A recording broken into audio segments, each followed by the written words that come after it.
我发现啊，我婆婆总是没苦硬吃，新鲜水果啊先吃烂的，她说好的留到后面再吃。40度的天不开空调，她说浪费电，心静自然凉。为了省那点电啊，全家人差点热中暑。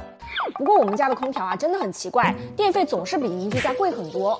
为了让他放心开空调呢，我找邻居做了一个小调查，最后啊决定给家里换一台空调。安装师傅上门检查才知道，原来是之前的安装师傅啊图省事，抽真空没抽满15分钟，导致管道中的水分和气体无法排出，影响压缩机的正常运行，空调才会费电又不良，没2年就坏了。家人们想要避免这些情况啊，一定要选择正规的安装团队，像Como的安装师傅啊都是总部直派的，而且有专门的抽真空监控后台。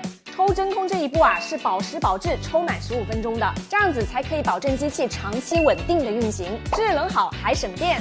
这些一般人注意不到的细节啊，Como都帮你想到了。之前婆婆买的空调啊，3天2头就出问题，光是维修费就花了大几百。现在换了 Como啊，她不要太满意，而且1年内出现问题啊，只换不修，售后真的太给力了。现在家里啊，天气一热，都是婆婆主动开空调享受呢。我是妍子，品质生活帮你拿捏。